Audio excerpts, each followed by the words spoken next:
You watch as colleagues with inferior skills climb the corporate ladder while your exceptional work goes unnoticed and unrewarded. Every day you pour your talent into projects that should elevate you, yet somehow you remain invisible when promotions are discussed, while others effortlessly maneuver themselves into positions of influence and authority. I am Niccolò Machiavelli, the Renaissance strategist who spent years in the corridors of power, studying the rise and fall of princes, republics, and empires. What I discovered about the true mechanics of power will transform how you navigate every relationship, negotiation, and opportunity in your professional life. The same principles that determine the fate of kingdoms can determine your fate in today's competitive world, because human nature and the pursuit of power remain unchanged across centuries. But first, like this video, subscribe for more timeless wisdom, and comment below where you're watching from. I want to know which corner of the world is ready for true power mastery. I learned my first lesson about power the hard way by losing it completely. For 14 years, I served the Florentine Republic with unwavering loyalty, rising to become second chancellor at the young age of 29. I believed that dedication, competence, and moral righteousness would protect me. I was catastrophically wrong.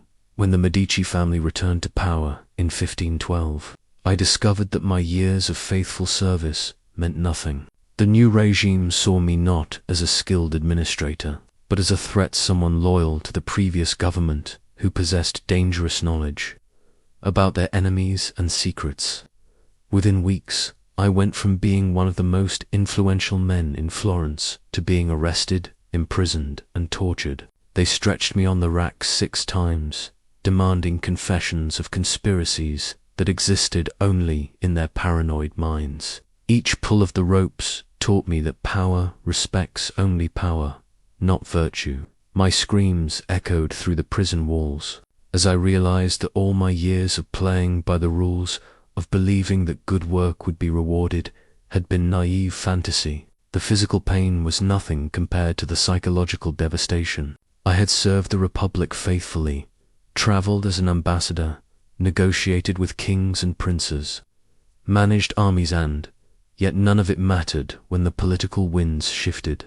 I learned that in the game of power, there are no permanent allies, no guaranteed security, and no protection for those who fail to understand the rules. When they finally released me from prison, broken and bankrupt, I was banished to my small farm in San Castiano. The man who once dined with emperors now tended chickens and argued with peasants over grain prices. But this humiliation became my greatest teacher. Stripped of everything I thought defined me, I began to see power clearly for the first time. I realized that I had been playing a game without understanding its rules. I had assumed that the world operated according to moral principles, that good intentions would be rewarded, that competence would be recognized. The torture rack had beaten these illusions out of me. Power, I understood, operates according to its own laws that have nothing to do with fairness, justice, or moral desert. This was when I began my true education, not in the universities or the chanceries, but in exile, studying the patterns of those who had succeeded where I had failed. I examined every ruler, every courtier, every political maneuver I had witnessed, looking for the hidden mechanisms that I had been too naive to see before. The bitter irony was that my fall from power gave me something far more valuable than my position ever had understanding. I began to see that every successful leader throughout history had grasped truths that the rest of us, trapped in our moral assumptions, had missed. They understood that power has its own morality, its own logic, its own unbreakable laws. My torture and exile became the foundation of everything I would later teach. The pain forced me to abandon comfortable illusions and see reality as it actually is, not as we wish it were. This brutal education would eventually give the world the prince, but more importantly, it would give you the keys to navigating power as it truly operates, What emerged from this study shocked even me. I discovered that successful rulers throughout history had consistently violated every moral principle that society claimed to cherish, yet they had created stability, prosperity, and greatness for their states. Meanwhile, virtuous rulers who tried to govern according to Christian morality often led their kingdoms to ruin, their people to suffering, and themselves to destruction. I realized I was uncovering laws as precise and predictable as those governing mathematics or physics. Power operated according to patterns that transcended culture, religion, and historical period. A prince in ancient Rome faced the same fundamental challenges as a duke in Renaissance Italy or a king in medieval France. Human nature remained constant, and therefore the methods for managing it remained constant as well. The manuscript that would become The Prince grew from this revelation.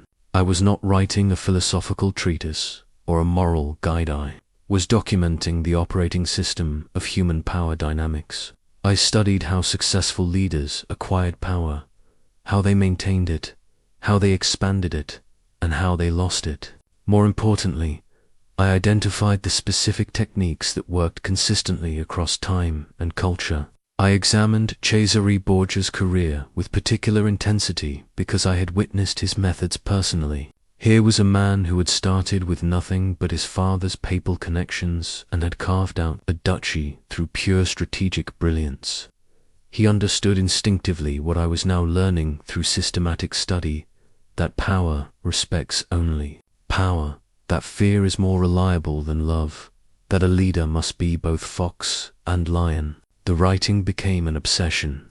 Night after night, I pored over historical examples, extracting principles, testing them against other cases, refining my understanding. I was creating something unprecedented, a manual that stripped away all the comfortable lies we tell ourselves about leadership and revealed the naked truth about how power actually works. What made my work revolutionary was not that I discovered new truths, but that I was willing to state obvious truths that everyone else was too moral, too afraid, or too invested in the existing order to acknowledge. Every successful leader already knew these principles, they simply had never articulated them so clearly or systematically.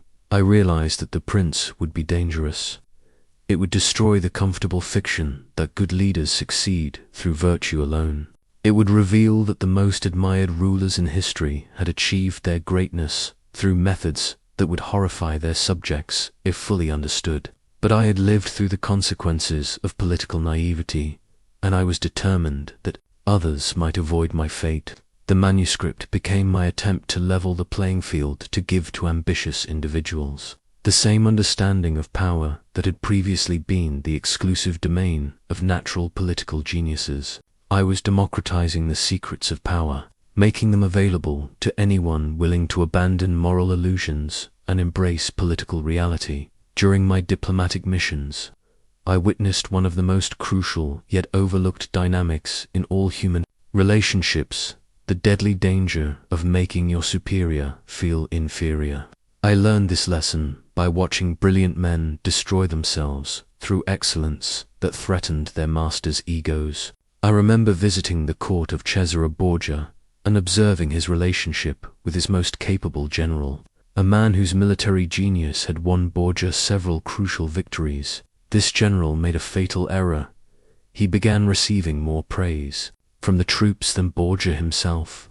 The soldiers spoke of the general's tactical brilliance, his personal courage, his ability to inspire loyalty. What the general saw as natural recognition for his abilities, Borgia saw as a mortal threat to his authority. Within months, the general was dead, executed on trumped-up charges of treason. His crime was not disloyalty, was superiority. He had outshone his master, and in doing so, had signed his own death warrant.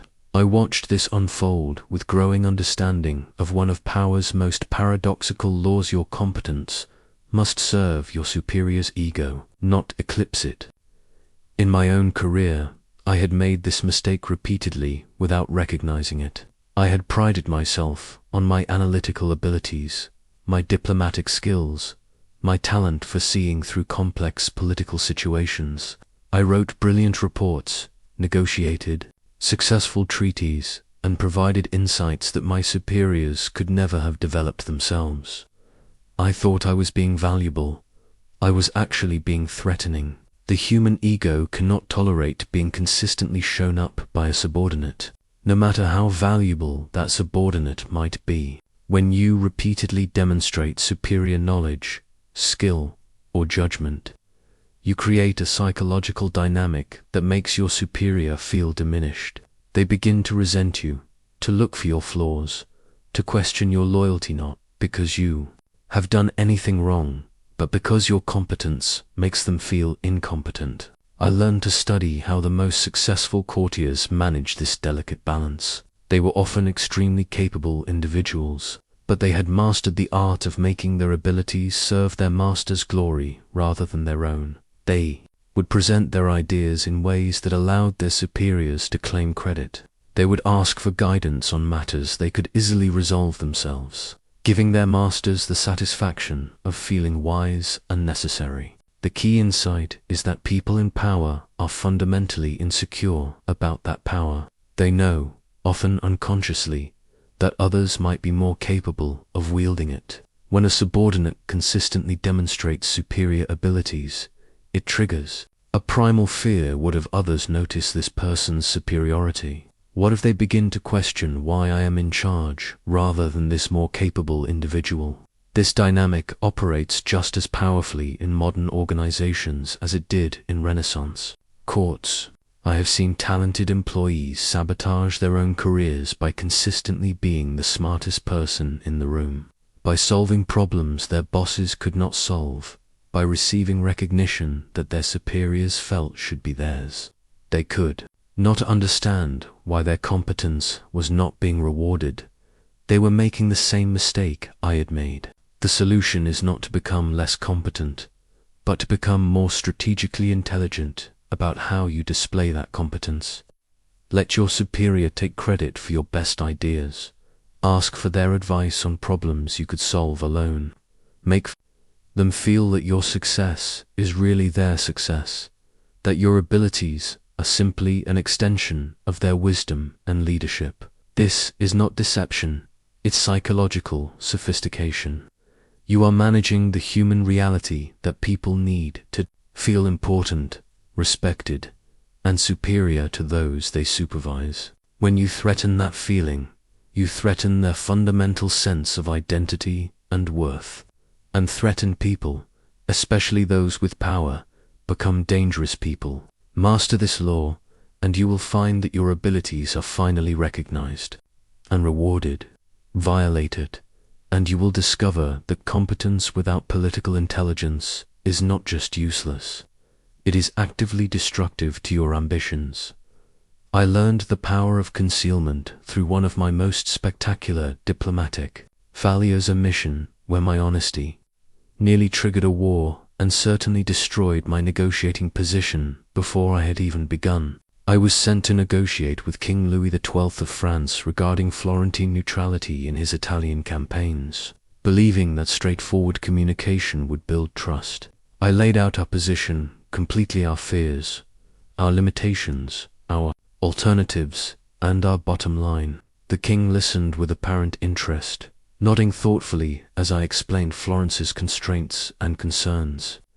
Only later did I realize that I had handed him every piece of information he needed to manipulate us perfectly. He knew exactly what we feared most, precisely how far we could be pushed, and what alternatives we had if negotiations failed. Within hours, he had structured a proposal that gave us just enough to avoid our worst fears, while extracting everything we had hoped to keep. I had confused transparency with diplomacy, honesty with effectiveness. I learned that when people know your intentions completely, they can predict your moves, prepare countermeasures, and position themselves to exploit your predictability. Strategic ambiguity, on the other hand, keeps them guessing, forces them to prepare for multiple possibilities, and gives you the flexibility to adapt as circumstances change. I began studying how successful negotiators and political leaders managed information about their true intentions. I observed that they mastered the art of revealing just enough to maintain credibility, while concealing enough to maintain strategic advantage. They would share their minor concerns openly while hiding their major fears.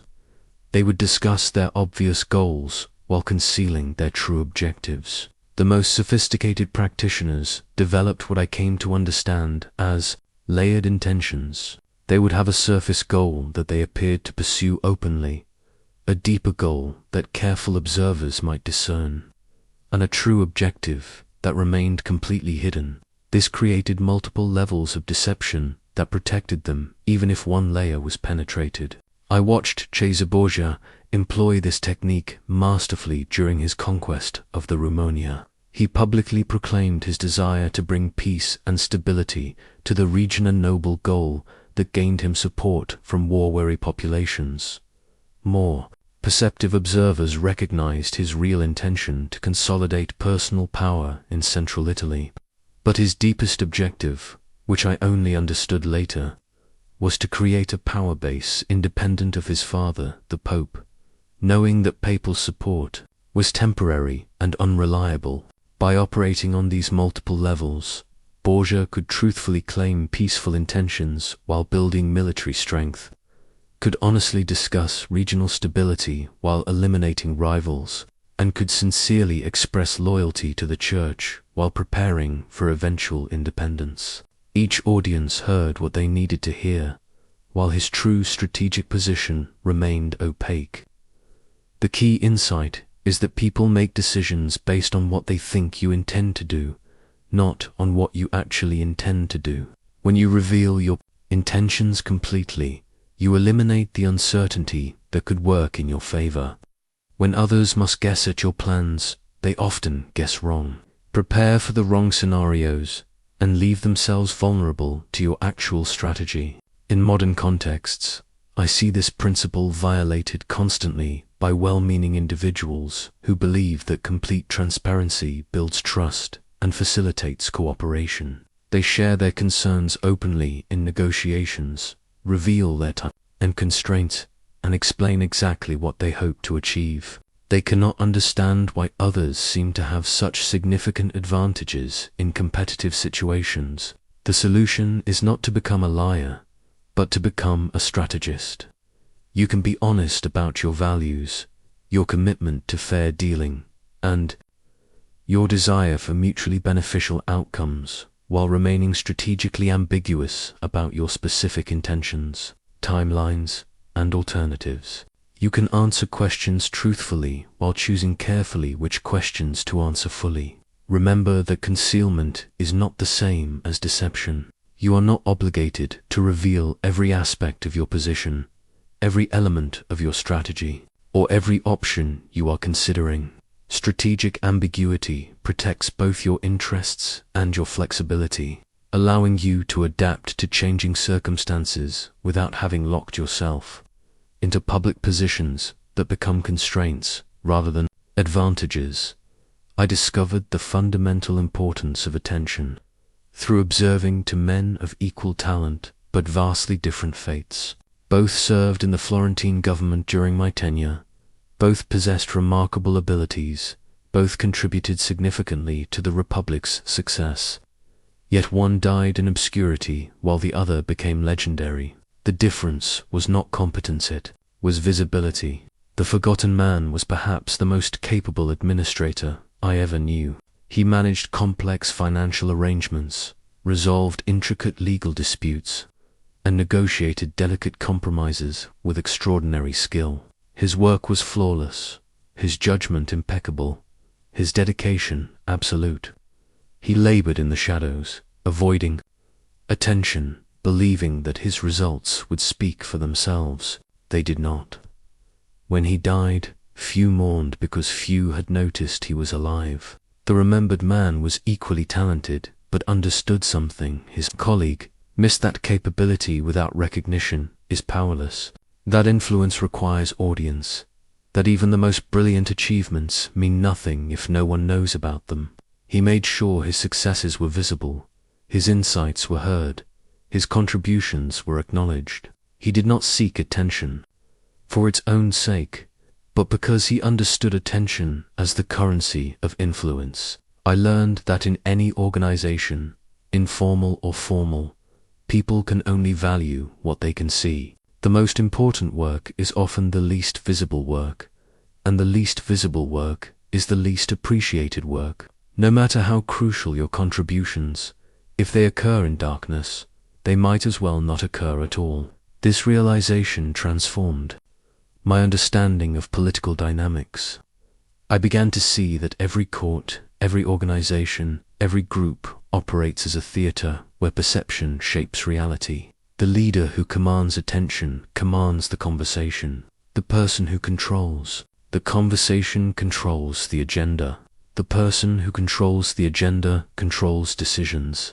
I studied how Lorenzo de' Medici had mastered this principle. He understood that ruling Florence required more than political skill. It required capturing and holding the imagination of the people. He sponsored magnificent festivals, commissioned stunning artwork, hosted elaborate celebrations that made him the center of cultural life.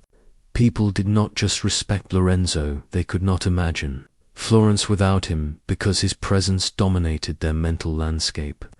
But Lorenzo's genius was understanding that attention, like any other resource, could be managed strategically. He knew when to be visible and when to withdraw, when to be magnificent and when to be modest, when to command the stage and when to share it. He treated public attention as a tool to be wielded rather than an accident to be hoped for. I learned that there are multiple types of attention, and mastering this law requires understanding their different effects. Positive attention builds admiration and support. Negative attention builds opposition, but also builds recognition. Recognition can be converted into influence more easily than obscurity can. Strategic attention, carefully planned and executed, builds authority and credibility. The key insight is that human beings have limited mental capacity for tracking individuals and their contributions.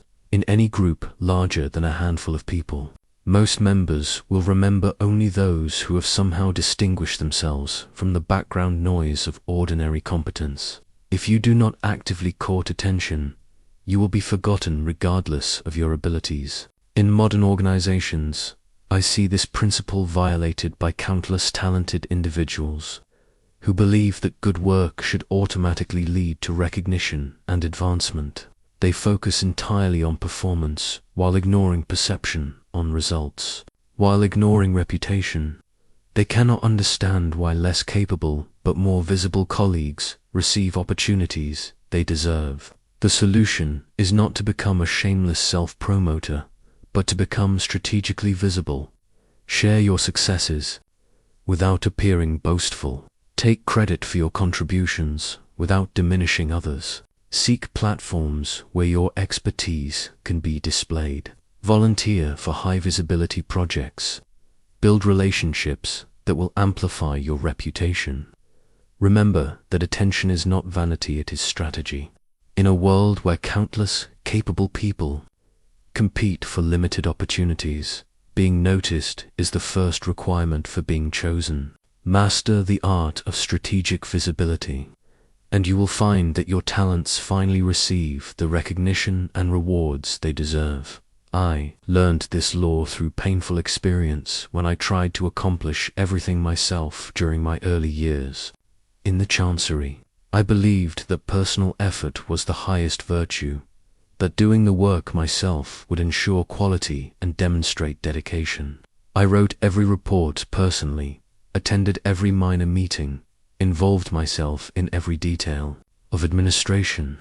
I was industrious, thorough, and completely ineffective at achieving large goals. My breakthrough came when I observed how successful military leaders managed their campaigns. A general does not personally fight every enemy soldier that would be suicide.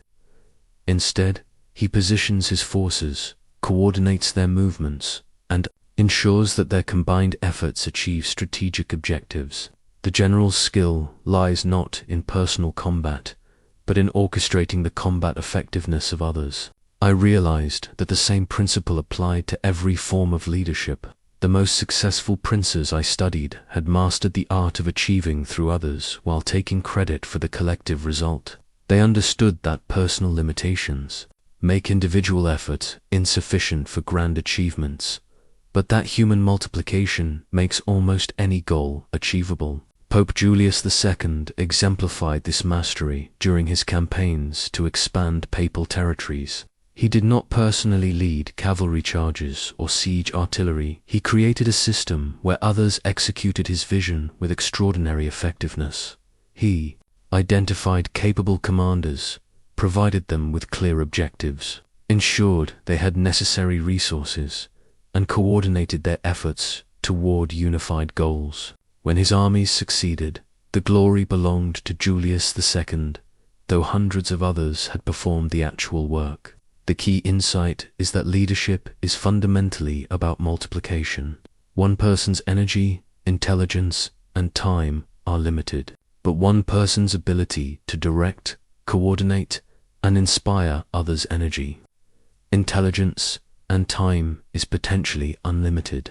The leader who learns to work through others can accomplish in months what would take decades of individual effort. I studied how the most effective leaders structured these relationships. They mastered the art of delegation without abdication, giving others responsibility for execution while maintaining control over direction and standards. They learned to motivate through a combination of incentives, consequences, and inspiration that made others want to excel on their behalf. But the deepest sophistication came in managing credit and responsibility. Skilled leaders shared credit for successes in ways that motivated continued effort while taking ultimate responsibility for failures in ways that maintained loyalty. They understood that people will work harder for leaders who make them feel important and appreciated, but that ultimate authority requires ultimate accountability. I observed that this principle operated at multiple levels simultaneously. A successful prince would delegate military campaigns to capable generals, administrative functions to competent bureaucrats, and diplomatic missions to skilled ambassadors. Each subordinate, in turn, would delegate aspects of their responsibilities to their own subordinates. The result was a pyramid of effort, where the leader's vision multiplied through countless individual contributions. The most sophisticated practitioners learned to create systems where others' self-interest aligned with their objectives, rather than relying solely on direct orders or personal loyalty. They structured situations where achieving the leader's goals served everyone's personal advancement. This created sustainable motivation that did not require constant personal intervention. In modern contexts, I see countless individuals limit their effectiveness by trying to do everything personally. They believe that delegation represents laziness or incompetence. That quality requires personal involvement in every detail. They work tremendously hard while achieving relatively little because they have not learned to multiply their efforts through others. The solution is to develop what I call orchestration skills, the ability to coordinate others' efforts toward your objectives while maintaining quality and control. This requires learning to communicate vision clearly, to delegate effectively without losing oversight, and to motivate sustained effort from people whose success serves your success. Remember that getting others to do the work is not exploitation, it is leadership. When done skillfully, it creates value for everyone involved, while achieving goals that no individual could accomplish alone. Master this law, and you will discover that your influence and effectiveness can expand far beyond your personal limitations. I discovered the psychological power of making others come to you during my diplomatic missions, particularly in my dealings with the French court. Early in my career, I made the mistake that destroys many negotiations before they begin. I appeared too eager, too available, too desperate to reach agreement. I would arrive early for meetings, accept any schedule proposed by the other party, and adapt my proposals to their convenience. I thought I was being accommodating.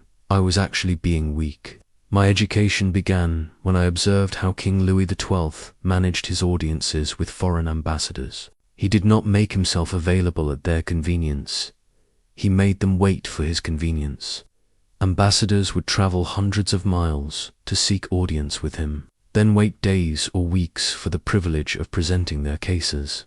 By the time they finally gained access, they were so grateful for his attention that they had already psychologically conceded his superior position. The king understood something I had missed, that pursuit implies value, while availability implies worthlessness. When someone must seek you out, must request your time, must wait for your attention, they are acknowledging your importance and their need. When you chase after others, you reverse this dynamic and place yourself in the inferior position, regardless of your actual value or power. I began experimenting with this principle in my own negotiations.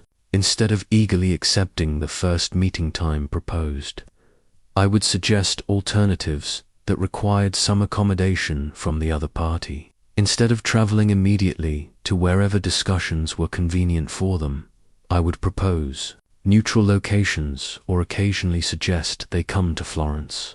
The results were dramatic. People began treating me with more respect and taking my proposals more seriously. The psychological mechanism operates at a fundamental level of human nature. We instinctively assign higher value to things that are scarce or difficult to obtain, and lower value to things that are easily available. A person who makes themselves constantly accessible appears to have little else of importance occupying their time. A person who requires others to work for their attention appears to be in demand and therefore valuable. I studied how successful rulers managed this dynamic with their courtiers and subjects. They created formal protocols that required others to request audience, to present credentials, to state their business in advance. These rituals served no practical purpose. They served psychological purposes by establishing hierarchy and creating a sense of privilege around access to the ruler. Cesare Borgia was particularly sophisticated in this regard. He would make himself almost completely inaccessible except at specific times and under specific circumstances that he controlled entirely. When he finally granted audience, people felt honored by his attention and were predisposed to agree with his proposals. He had made his presence itself into a reward that others would work to obtain. But the deepest level of this law involves controlling not just access but timing. The person who determines when interactions occur holds significant psychological advantage over the person who must adapt to their schedule. When others must accommodate your timing, they are acknowledging your priorities as more important than their own. I learned that this principle applies to much more than formal meetings. It governs phone calls, email responses, social invitations, and any other form of human interaction where one person seeks engagement with another. The person who consistently initiates contact appears more invested in the relationship and therefore holds less power within it. The key insight is that behavioral patterns communicate status and value more powerfully than words ever could. When you consistently make yourself available at others' convenience, you are communicating that your time and priorities are less important than theirs. When you require others to accommodate your schedule and seek your attention, you communicate the opposite.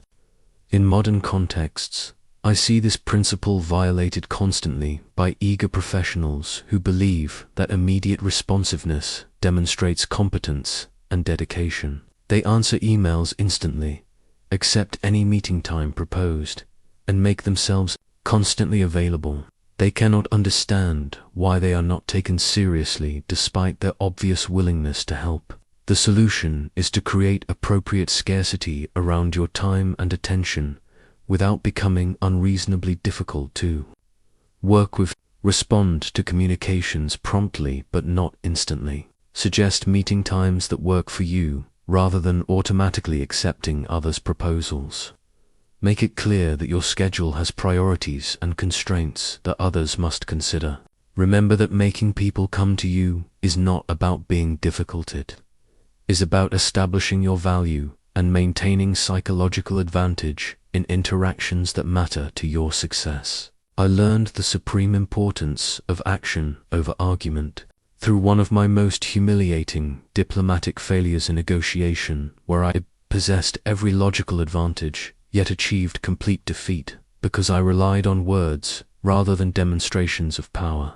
Florence had been asked to provide military support for a PayPal campaign, and I was sent to argue for reduced obligations based on our financial constraints and strategic vulnerabilities. My position was unassailable from a logical standpoint. I had prepared detailed analyses showing why the requested support would bankrupt Florence, comprehensive data proving our limited military capacity, and compelling arguments about the strategic folly of the entire campaign.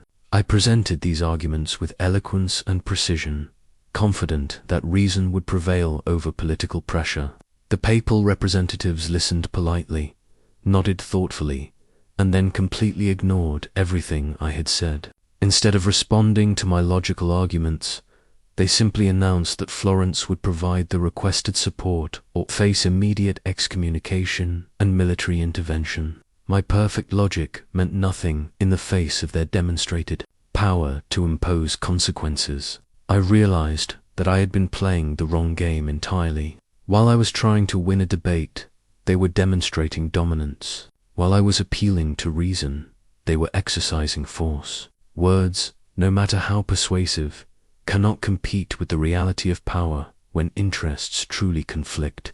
This experience led me to study how successful leaders achieved their goals. Through action, rather than argumentation, I observed that they rarely tried to convince opponents through logical discourse. Instead, they created situations where opponents would convince themselves through observing demonstrated realities. Cesare Borgia exemplified this approach during his conquest of the Romagna. Rather than sending ambassadors to argue with local rulers about the benefits of submission, he conquered one small territory completely and treated its population with remarkable fairness and prosperity. Neighboring rulers could see for themselves that resistance led to destruction, while submission led to improved conditions. The demonstration accomplished what no amount of persuasive rhetoric could have achieved. The psychological principle is fundamental to human nature. People trust their own observations more than others' arguments. When you tell someone what they should believe, you trigger their natural resistance to being persuaded. When you show them evidence they can evaluate independently, they persuade themselves and therefore commit more fully to the conclusion. I learned that successful demonstration requires careful attention to audience and timing. The people you hope to influence must be able to observe your actions clearly and understand their implications. Random acts of competence or power that go unnoticed serve no persuasive purpose. Strategic demonstrations that create unmistakable evidence of your capabilities serve tremendous persuasive purpose. The most sophisticated practitioners learned to design actions that would be interpreted correctly by their intended audience. They would choose demonstrations that highlighted exactly the qualities they wanted to communicate: competence, determination, fairness, strength, or whatever other characteristics served their strategic objectives. I observed that this principle applied beyond formal negotiations to every aspect of human interaction. The colleague who consistently delivers exceptional results without fanfare builds more credibility than the colleague who talks extensively about their commitment to excellence. The leader who makes tough decisions fairly and transparently earns more trust than the leader who gives speeches about their integrity. The key insight is that human beings are fundamentally empirical creatures. Despite our capacity for abstract reasoning, we make most important decisions based on pattern recognition derived from observed experience. When your actions consistently demonstrate particular qualities, people will expect you to continue exhibiting those qualities. When your words promise behaviors that your actions have not demonstrated, people will expect you to disappoint them. In modern contexts, I see countless individuals limit their influence by relying primarily on verbal persuasion in situations that require behavioral demonstration. They give presentations about their capabilities rather than creating opportunities to display them. They argue for increased responsibility rather than demonstrating readiness for it. They try to convince others of their trustworthiness rather than building a track record that speaks for itself. The solution is to shift your focus from winning arguments to creating evidence. Instead of trying to persuade people that you possess certain qualities, create situations where they can observe those qualities directly. Instead of debating whether your approach would work, implement it on a small scale and let the results speak for themselves. Remember that actions provide proof, while arguments provide only promises.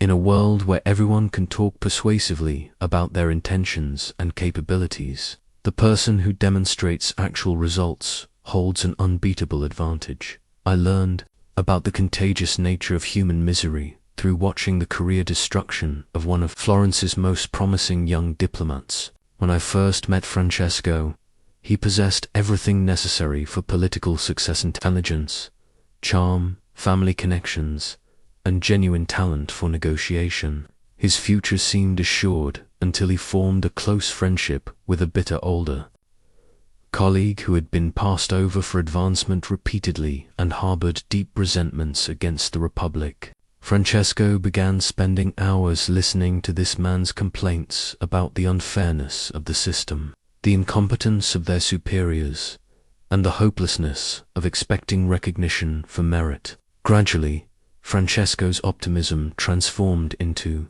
cynicism, his energy into lethargy, his ambition into resignation. Within 2 years, this once promising diplomat had become indistinguishable from his mentor, a bitter, ineffective man who blamed others for his failures and expected nothing good from his efforts. I realized I was witnessing something as predictable as physical contagion. Just as prolonged exposure to plague victims almost inevitably leads to infection, prolonged exposure to psychologically toxic individuals almost inevitably leads to psychological contamination. Francesco had not made conscious decisions to abandon his ambitions or adopt his mentor's negative worldview. He had simply absorbed them through constant exposure. This observation led me to study how emotional and psychological states spread through human networks.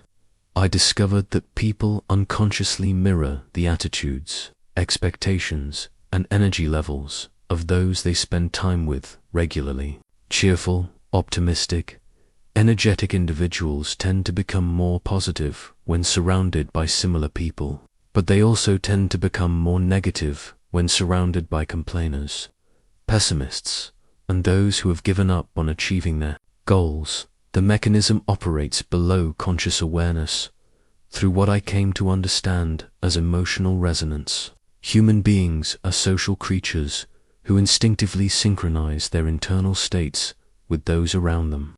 We mirror not just facial expressions and body language, but moods, attitudes, and fundamental orientations toward life and possibility. I began observing how successful leaders managed their psychological environment with the same care they managed their physical environment. They recognized that their own attitudes and energy levels would be influenced by their associates, and they chose those associates strategically. They surrounded themselves with people who reinforced the psychological states that served their ambitions rather than undermined them.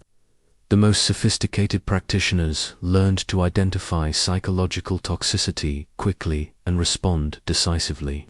They recognized the warning signs: constant complaining without constructive action, cynicism disguised as realism, pessimism presented as wisdom, resignation masked as maturity. When they encountered these patterns, they limited exposure immediately, rather than hoping they could remain unaffected. I studied the court of Lorenzo de' Medici and noticed how carefully he curated his inner circle. Lorenzo surrounded himself with artists, scholars, and ambitious young people who shared his enthusiasm for great achievements. He was not naive about political realities. He understood better than most how dangerous and uncertain his position was. But he refused to allow that awareness to become the dominant emotional tone of his environment. The key insight is that psychological states are as contagious as physical diseases, but we have much more control over our psychological exposure than our physical exposure. You can choose to spend time with people who reinforce positive, ambitious, energetic attitudes, or you can choose to spend time with people who drain your optimism and energy. The choice will determine not just your mood, but your long-term effectiveness and success. I learned that this principle applies not just to personal relationships, but to all forms of psychological input. The books you read, the entertainment you consume, the conversations you engage in, and the environments you frequent all contribute to your psychological state. Successful people manage these inputs as carefully as they manage their diet or their finances. In modern contexts, I see countless talented individuals sabotage their own potential by associating with psychologically toxic people out of loyalty, guilt, or simple lack of awareness. They spend hours listening to complaints, negativity, and pessimism from friends, colleagues, or family members who have given up on their own ambitions and unconsciously try to pull others down to their level. The solution is not to become callous or unsympathetic, but to become strategically protective of your psychological environment. Limit time with people who consistently drain your energy and optimism. Seek out relationships with people who challenge you to grow, who believe in possibility, and who reinforce the attitudes that serve your success. I discovered the strategic importance of dependency during my analysis of how Lorenzo de' Medici maintained power in Florence for decades, despite lacking any formal governmental authority. Lorenzo held no official title that would explain his enormous influence, yet every major decision in the Republic required his approval. The secret lay not in what he controlled directly, but in what others needed from him that they could not obtain elsewhere. Lorenzo had made himself indispensable by becoming the exclusive conduit for multiple forms of value that others required for their success. He controlled access to banking capital that merchants needed for their ventures. He managed relationships with foreign powers that politicians needed for their careers. He provided patronage opportunities that artists needed for their livelihoods. He offered social connections that ambitious families needed for their advancement. The brilliant aspect of Lorenzo's strategy was that he never made people completely dependent on him for everything that would have created resentment and rebellion. Instead, he made himself moderately essential for many different things, creating a web of dependencies that collectively made him irreplaceable, even though any individual dependency might have been manageable. I realized that Lorenzo had understood something fundamental about human relationships and power dynamics. People who can easily replace you will eventually replace you. People who cannot easily replace you will protect and support you, even when they might prefer not to. The key to long-term security and influence lies in making yourself difficult to replace, rather than trying to make yourself liked. This insight transformed my understanding of career strategy and relationship management. I began studying how individuals in various contexts created strategic dependencies that served their interests while providing genuine value to others. The most successful practitioners developed what I came to think of as unique value propositions, combinations of skills, knowledge, relationships, or resources that others needed but could not easily obtain elsewhere. I observed that dependency could be created through various means. Some people developed rare technical expertise that organizations required but few individuals possessed. Others built extensive networks that provided access to opportunities, information, or relationships that were difficult to duplicate. Still others positioned themselves as bridges between groups that needed to collaborate but lacked natural connections. The most sophisticated approach involved creating what I called positive dependencies, situations where others genuinely benefited from relying on you and had strong incentives to help you succeed. Rather than making people feel trapped or manipulated, this approach made them feel grateful for your contribution and invested in your continued success. I studied how Cesare Borgia applied this principle in his military campaigns. Rather than simply conquering territories and ruling through fear, he made himself valuable to local populations by providing security, justice, and economic opportunity that they had previously lacked. He created situations where people wanted him to remain in power because their prosperity depended on his success. The key insight is that sustainable power comes not from what you can take from others, but from what you can provide to others, that they cannot easily replace. When people need your contributions for their own success, they become natural allies rather than reluctant subjects. When they can achieve their goals easily without you, they have no compelling reason to support your ambitions. I learned that creating strategic dependencies requires careful attention to what others truly value and ensuring that you become their most reliable source for those things. This might involve developing specialized knowledge, building unique relationships, accumulating scarce resources, or positioning yourself as the connection point between supply and demand. But the deepest level of this law involves making people dependent on your judgment rather than just your resources or connections. When others consistently benefit from your insights, advice, and decision-making, they become dependent on your thinking process itself. This creates the strongest form of dependency because it cannot be easily transferred or replicated. In modern contexts, I see many capable individuals fail to create strategic dependencies and wonder why their careers stagnate despite their competence. They focus on doing their assigned tasks well, rather than making themselves essential for outcomes that matter to their organizations. They develop skills that many others possess, rather than capabilities that are rare and valuable.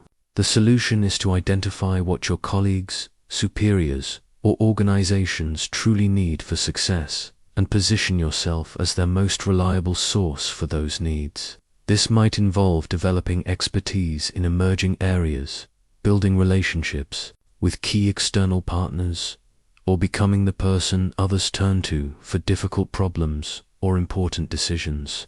Remember that creating dependency is not about manipulation or exploitation. It is about becoming genuinely valuable in ways that are difficult to replace. When you make others successful through your contributions, they naturally want to ensure your continued success as well. I learned the power of selective honesty through one of the most dangerous periods of my career, when rumors began circulating that I was plotting against the Medici government. These accusations were false, but in the paranoid atmosphere following their return to power, false accusations could be as deadly as true ones. I faced a choice: deny everything and appear defensive, or admit to smaller truths that would establish my credibility while deflecting attention from more serious charges. I chose a carefully calculated confession. I admitted that I had privately criticized certain Medici policies, that I maintained personal loyalty to the previous Republican government, and that I had expressed doubts about some of their administrative decisions. These admissions were true, but relatively minor, the kind of political dissent that was common and expected, rather than treasonous. The effect was remarkable. My willingness to acknowledge these lesser faults convinced my interrogators that I was being honest with them. If I were truly guilty of serious conspiracy, they reasoned, I would never admit to any wrongdoing at all. My selective honesty about minor matters established my credibility and made my denials of major charges more believable. This experience taught me that strategic truth-telling could be far more powerful than either complete honesty or complete deception. Complete honesty often provides others with information they can use against you. Complete deception, if discovered, destroys your credibility entirely. But selective honesty allows you to build trust while protecting your vital interests. I began studying how successful negotiators and politicians used this technique. They would readily admit to minor faults, small mistakes, or obvious weaknesses, while carefully concealing their major vulnerabilities and true strategic intentions. This pattern of acknowledged imperfection made them appear authentic and trustworthy, while their concealed strengths gave them negotiating advantages. The psychological mechanism operates on several levels. First, people expect others to have flaws and become suspicious when someone appears too perfect. Admitting to minor imperfections makes you seem more human and relatable. Second, when you acknowledge obvious truths that others already know or suspect, you build credibility that extends to statements they cannot independently verify. I observed how Cesare Borgia employed this technique in his diplomatic relations. He would openly acknowledge his ambitions for territorial expansions, something that was obvious to everyone anyway, while concealing his specific plans, timelines, and methods. His honesty about his general intentions made him appear straightforward and trustworthy, even as he systematically deceived his enemies about his particular strategies. The most sophisticated practitioners learned to use selective honesty to control the narrative about their character and capabilities. They would admit to weaknesses that were either already known or relatively harmless, while ensuring that their admissions shaped how others perceived their strengths. A leader might acknowledge being demanding with subordinates, a fault that actually demonstrates high standards, while concealing any tendencies toward indecision or self-doubt. I learned that this principle extends beyond formal negotiations to everyday relationship management. When colleagues, superiors, or partners ask about your thoughts, feelings, or plans, complete transparency often serves their interests more than yours. But complete deception risks destroying trust if discovered. Selective honesty allows you to satisfy their need for authentic communication while protecting information that could be used against you. The key insight is that trust is built through patterns of verified truth-telling, not through single instances of complete disclosure. When people consistently find that your statements prove accurate and reliable, they develop confidence in your overall honesty even when you choose not to share certain information. I discovered that selective honesty works best when combined with strategic timing. Admit faults when doing so demonstrates integrity without causing immediate harm. Acknowledge limitations when such acknowledgement prevents others from discovering them at disadvantageous moments. Confess mistakes when confession allows you to control the narrative rather than having others reveal your errors first. In modern contexts, I see people make two common errors regarding honesty. Some share too much information out of a misguided belief that complete transparency builds trust and demonstrates integrity. Others share too little and appear secretive or deceptive when their concealment is discovered. Both approaches create problems that selective honesty avoids. The solution is to develop judgment about which truths serve your interests and which truths serve others' interests at your expense. Be honest about matters where honesty builds credibility without creating vulnerability. Be strategically silent about matters where disclosure would provide others with advantages they could use against you. Remember that selective honesty is not the same as dishonesty. You are not obligated to volunteer information that could harm your interests, especially when others are seeking that information to gain advantage over you. Truth-telling should serve trust-building and authentic relationship development, not naive self-sabotage.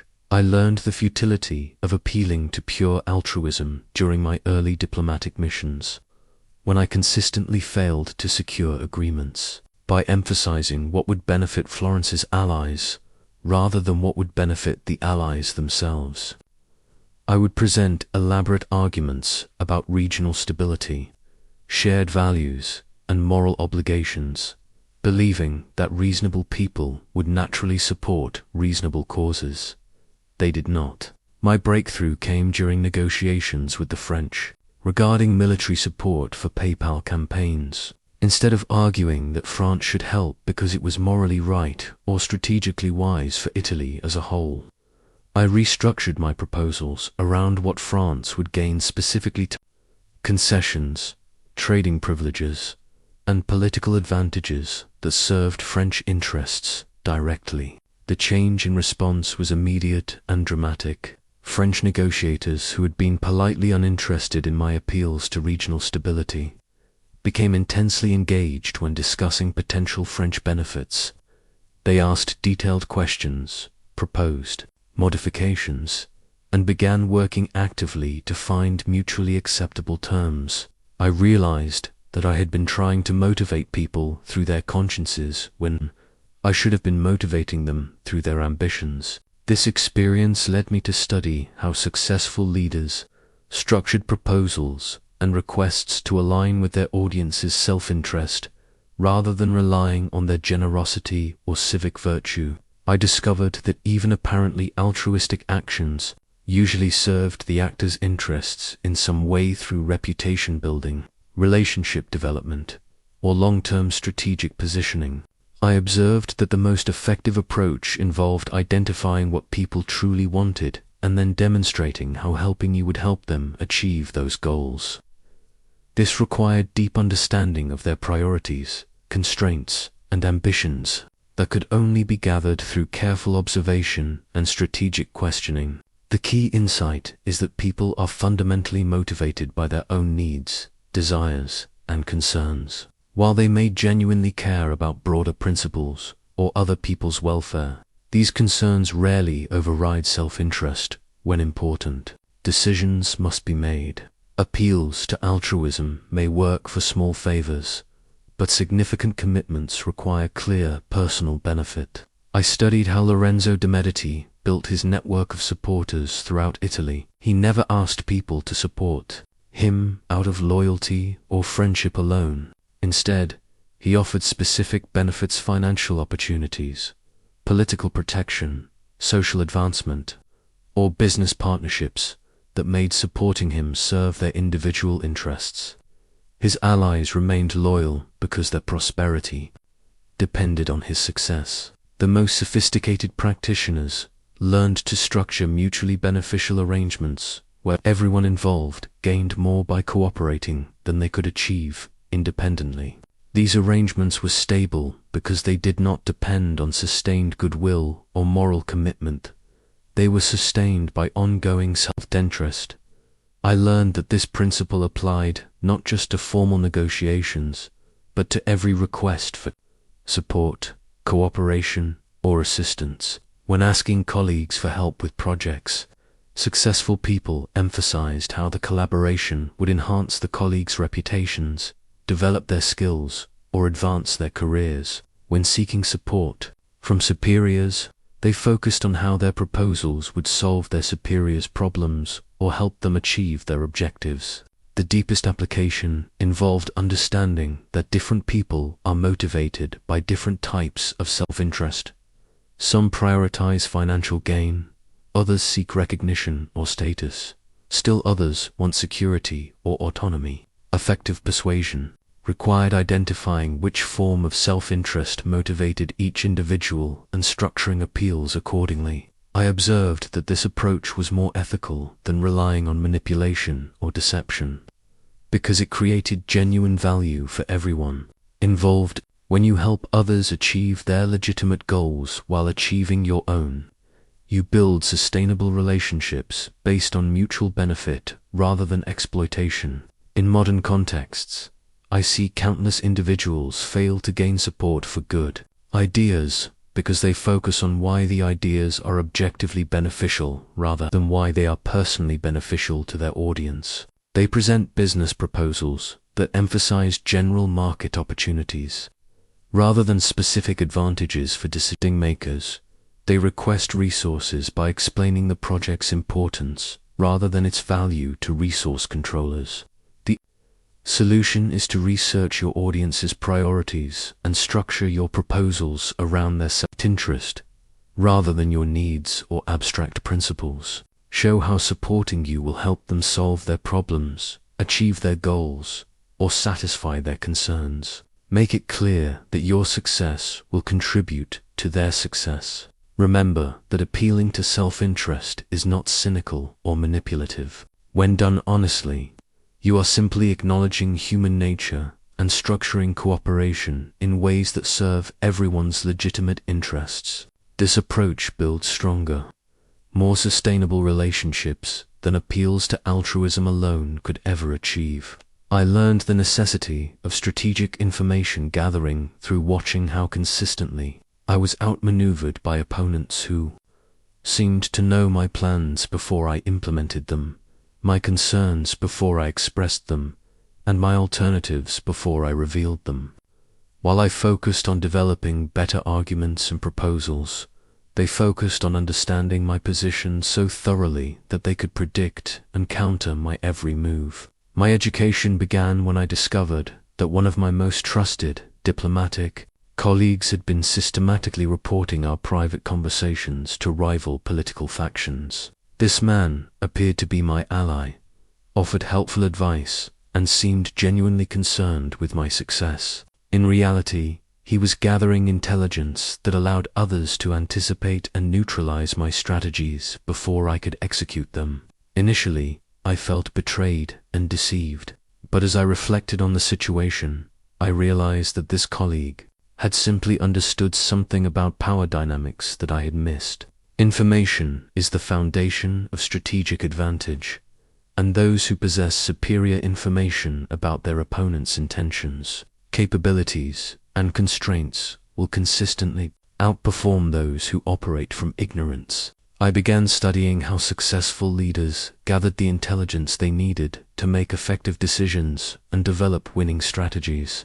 I discovered that they all maintained networks of relationships that provided them with insights into their competitors' thinking, their allies' true positions, and their superiors' actual priorities. The most sophisticated practitioners learned to gather this information through seemingly casual social interactions rather than obvious interrogation. They would ask thoughtful questions during friendly conversations, listen carefully to complaints and concerns shared in confidence, and observe behavioral patterns that revealed underlying motivations and constraints. I realized that this was not deception in any malicious sense. It was simply intelligent relationship management.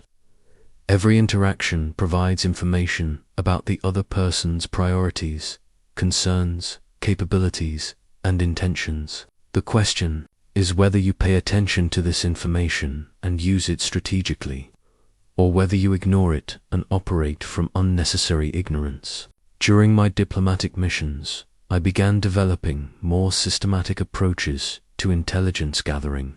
I would engage colleagues in discussions about their challenges and objectives, not just to be supportive, but to understand how their concerns might affect my own initiatives. I would listen to gossip and informal conversations that revealed the real dynamics behind official positions. The key insight is that people naturally want to share their thoughts, concerns, and plans with others who appear genuinely interested and trustworthy. Most individuals are eager to discuss their challenges with sympathetic listeners who offer understanding and advice. By positioning yourself as that sympathetic listener, you gain access to information that can be invaluable for your own strategic planning. I learned that effective intelligence gathering required balancing several considerations. You needed to appear genuinely interested in others' welfare, while also serving your own interests. You needed to maintain people's trust while using information they shared to gain advantages they might not want you to have. You needed to gather intelligence without appearing manipulative or exploitative. The most ethical approach involved providing genuine value in exchange for the information you received. When people shared their concerns with you, you offered helpful advice, useful connections, or emotional support. When they revealed their plans, you provided feedback that actually served their interests. This created mutually beneficial relationships where information flowed naturally because everyone involved gained value from the exchange. I observed that this principle applied beyond formal, diplomatic, or business contexts to every competitive situation. Colleagues who consistently received better assignments often understood their supervisors' priorities and concerns better than those who were passed over.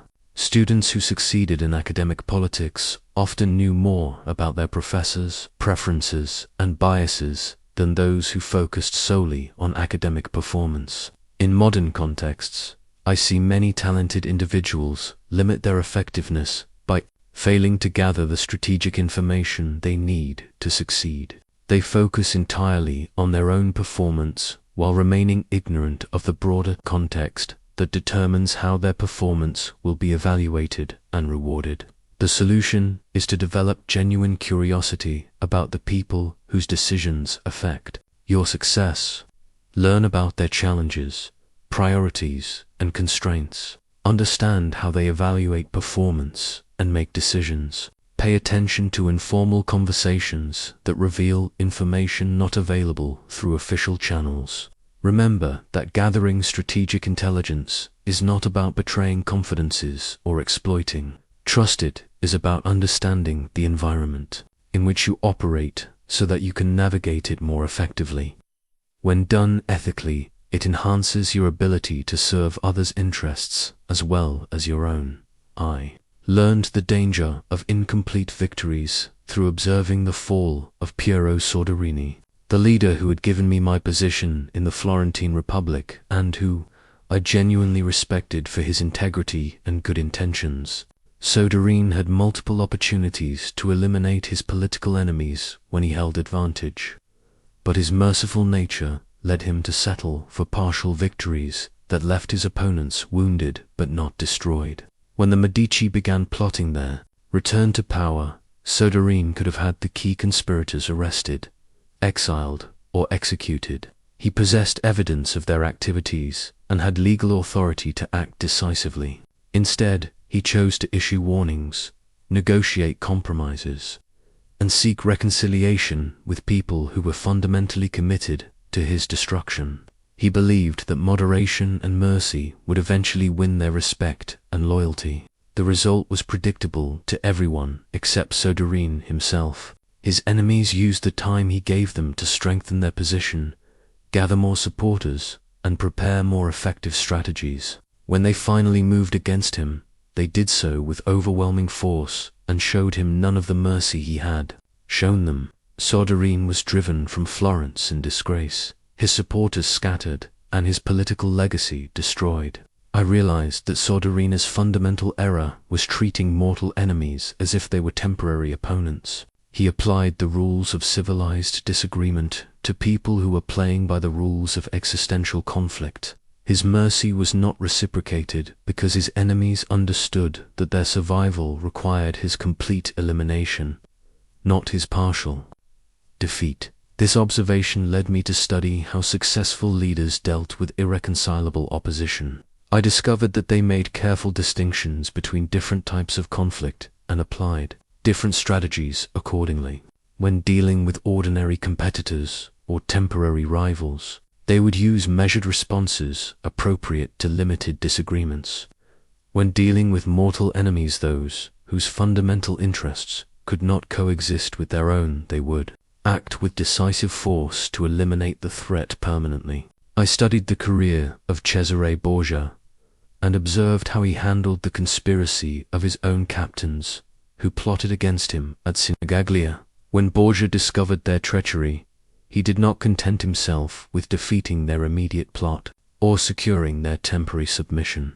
Instead, he invited them to a meeting under the pretense of reconciliation and had them all executed in a single night. His action was brutal, but it eliminated the threat completely and sent a clear message to other potential conspirators. The key insight is that some conflicts are existential rather than transactional. In transactional conflicts, partial victory can lead to acceptable compromise because both parties can benefit from peaceful coexistence. In existential conflicts, partial victory only provides your enemies with opportunities to regroup, learn from their mistakes, and attack again with better preparation. I learned to identify the difference between these types of conflicts by examining whether the underlying interests could be reconciled. When someone wanted something you could provide without fundamental damage to your position, negotiation and compromise made sense. When someone's success required your failure, or when their core identity was built around opposition to your existence, then half measures would only prolong the conflict and increase its eventual cost. The most sophisticated practitioners understood that this principle applied to ideas and reputations as well as to physical opponents. When your credibility or authority was under attack, responding with partial measures often made you appear weak and invited further challenges. Sometimes, establishing your position required making an example that would deter future attacks by demonstrating the cost of challenging you. But the deepest level of this law involved understanding when to apply it and when to avoid it. Unnecessary brutality created new enemies and violated moral principles that could be strategically important for long-term success. The key was distinguishing between situations that required decisive action and situations where such action would be counterproductive. In modern contexts, this principle applies most clearly to career and reputation management. When colleagues or competitors attack your professional standing, responding with half measures often signals weakness and invites further aggression. Sometimes, protecting your position requires responding so decisively that others learn not to challenge you inappropriately. However, this must be balanced against ethical considerations and long-term relationship management.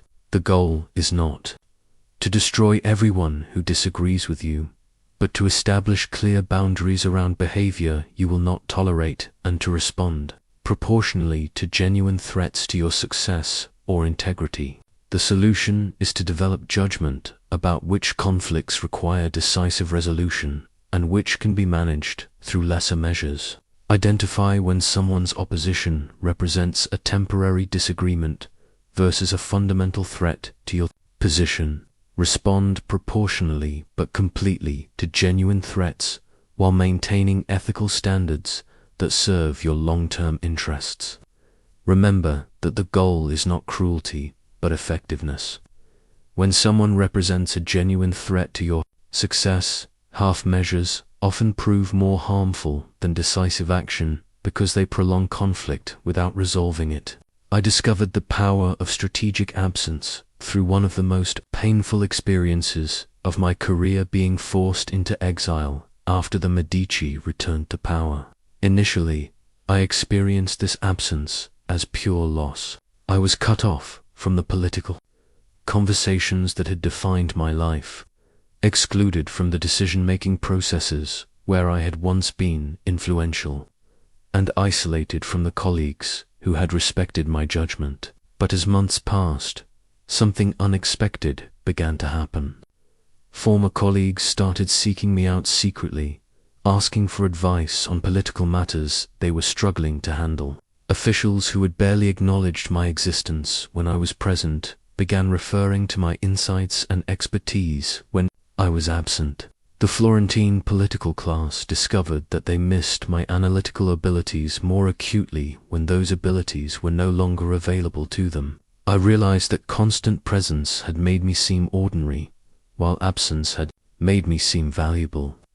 When I was always available for consultation, my contributions blended into the background noise of daily operations. When I was no longer available, people began to notice how much they had relied on my perspective and how difficult it was to replace. This led me to study how successful leaders used strategic withdrawal to enhance their influence and increase respect for their contributions. I observed that many of the most revered historical figures had understood the importance of scarcity in maintaining mystique and authority. I examined the case of Roman dictators who voluntarily resigned their extraordinary powers and returned to private life after completing their missions, rather than diminishing their reputations. These resignations enhanced their legendary status and made future generations venerate them as models of virtue and self-control.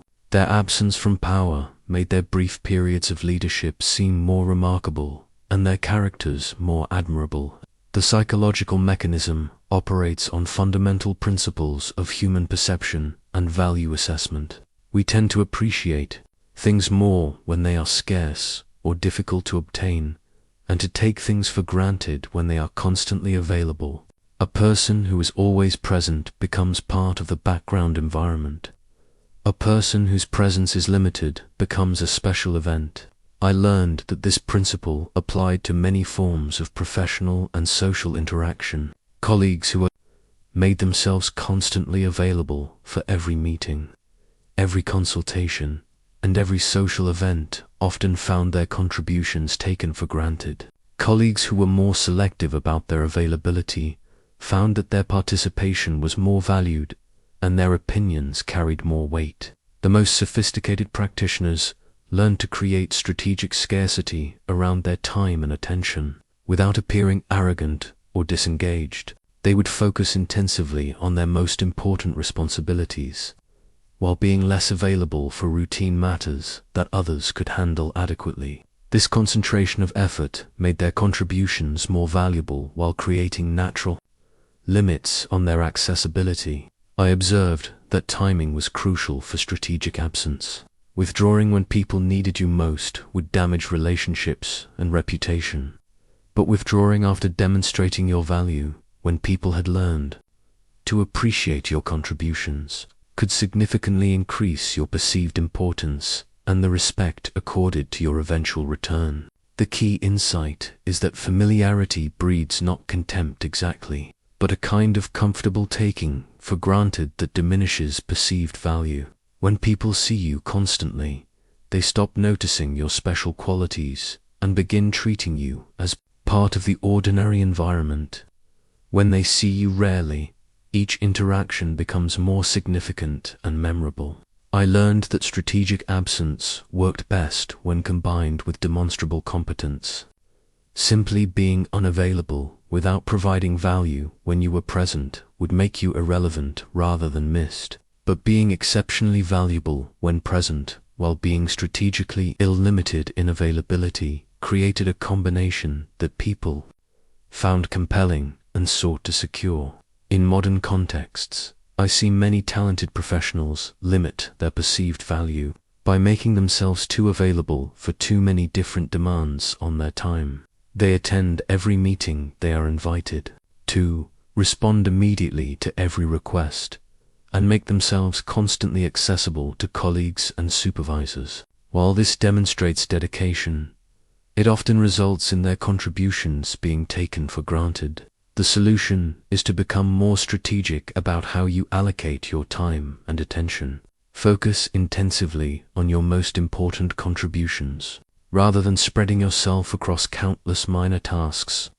Be generous with your expertise when it truly matters, but create natural limits that make others value your time appropriately. Remember that strategic absence is not about being difficult or unavailable. It is about creating appropriate scarcity around your most valuable contributions so that they are properly appreciated and sought after rather than taken for granted. Learned about the strategic use of uncertainty through studying Cesare Borgia's management of his subordinates. During his conquest of the Romagna, Borgia understood that people who can predict your responses will eventually learn to manipulate those responses to their advantage. By maintaining an element of unpredictability in his decisions, he kept his followers alert, respectful, and unable to take his approval for granted.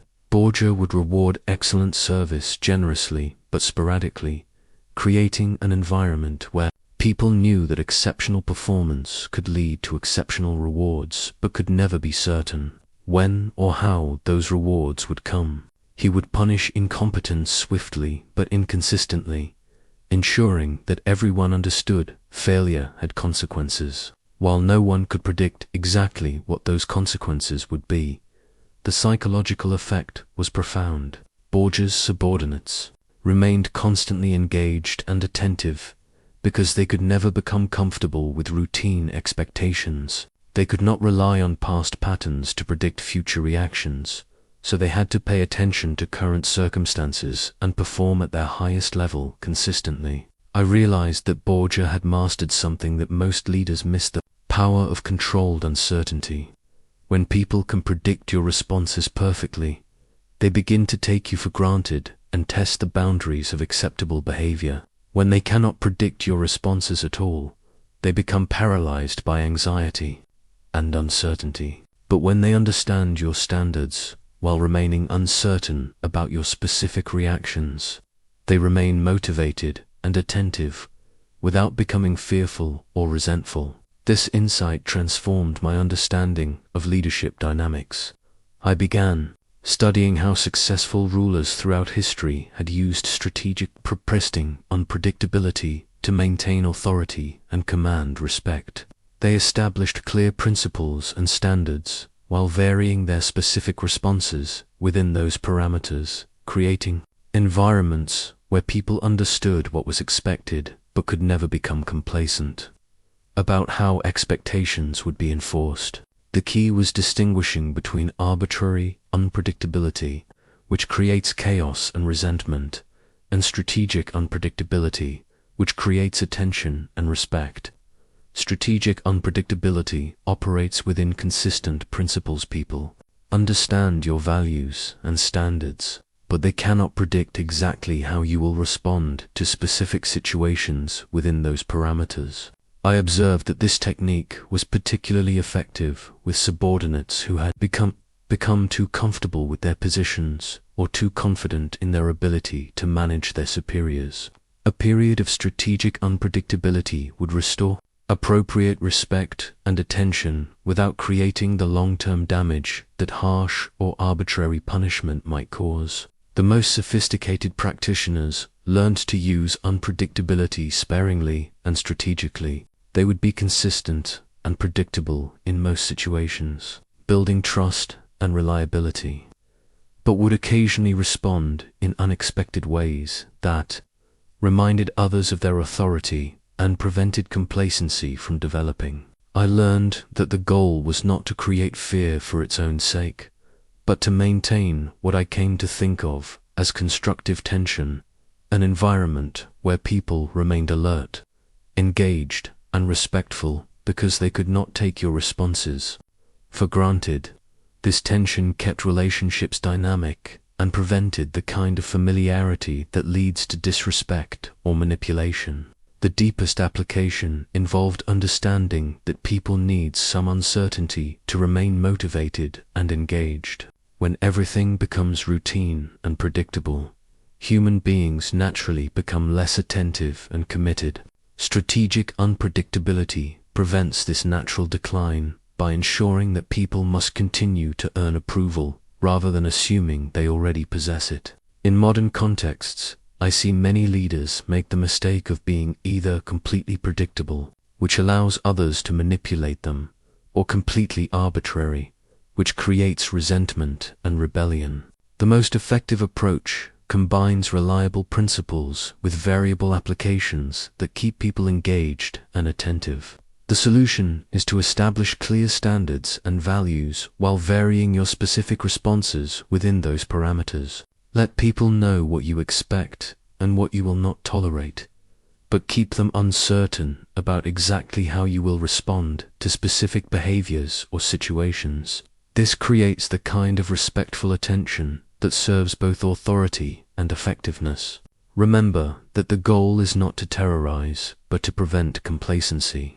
Strategic unpredictability should enhance rather than damage your relationships by keeping them dynamic and ensuring that others continue to value your approval and respect your authority. As I write these final words, sitting in the same study where I first began to understand the true nature of power, I am struck by how little human nature has changed, despite the centuries that separate my world from yours. The specific technologies may evolve, the formal structures may transform, But the fundamental dynamics of human ambition, fear, loyalty, and competition remain as constant as the movement of the stars. What I have shared with you represents more than mere tactics or techniques. It represents a complete framework for understanding how power actually operates in human societies. These laws are not moral recommendations or idealistic aspirations. They are descriptions of patterns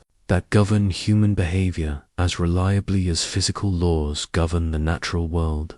I learned these principles through pain, failure, and careful observation of those who succeeded where I had initially failed. My early career was destroyed by my naive belief that good intentions and competent work would be automatically rewarded. My later understanding came from recognizing that power operates according to its own logic, which often contradicts our moral assumptions about how the world should work. The laws I have outlined serve as tools for navigating this reality effectively. They will help you understand why certain behaviors succeed while others fail, why some people advance while others stagnate, and why good intentions without strategic intelligence so often lead to disappointing results. But understanding these laws is only the beginning. True mastery requires developing the judgment to apply them appropriately in specific situations. Each law has its proper time and context. Used skillfully, they can help you achieve legitimate goals while building sustainable relationships. Used crudely, they can create short-term advantages that lead to long-term destruction. The deepest wisdom lies in recognizing that these laws describe human reality, not human potential. While you must understand and work within these patterns to be effective, you are not obligated to let them define your character or corrupt your values. The most successful leaders I have studied learn to play the game of power skillfully, while maintaining their integrity and serving purposes larger than their personal advancement. Remember that power is ultimately a tool, not an end in itself. Like any tool, it can be used to create or to destroy, to serve noble purposes or selfish ones. The laws of power will help you acquire and maintain influence, but only you can decide how to use that influence once you possess it. I have seen power destroy those who sought it for its own sake, corrupting their judgment and isolating them from the human connections that make life meaningful. I have also seen power elevate those who sought it in service of worthy goals, enabling them to create lasting benefits for themselves and others.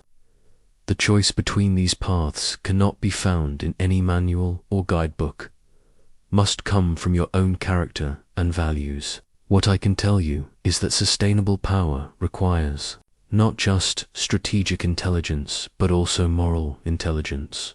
Leaders who master the laws of power while maintaining their humanity tend to achieve not just success, but significance.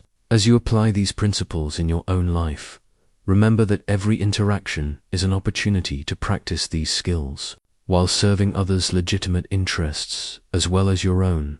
The most elegant uses of power are those that create value for everyone involved, while advancing your own objectives. The world needs people who understand how power actually works and who are committed to using that understanding ethically and effectively. Too often, positions of influence are seized by those who understand manipulation but not leadership, tactics but not strategy, short-term advantage but not long-term value creation. Study these laws carefully, practice them thoughtfully, and apply them in service of goals that deserve your commitment and others' support. The principles I have shared will serve you well, but they will serve you best when they help you become not just more successful, but more worthy of the success you achieve. The game of power will continue long after both of us are forgotten. These laws will remain as relevant in your time as they were in mine because they describe the unchanging patterns of human nature itself. Master them, use them wisely, and perhaps you will achieve the kind of lasting influence that creates positive change in the world, while securing your own legitimate ambitions. This is my final gift to you, not just the knowledge of how power works, but the reminder that such knowledge carries with it the responsibility to use it well.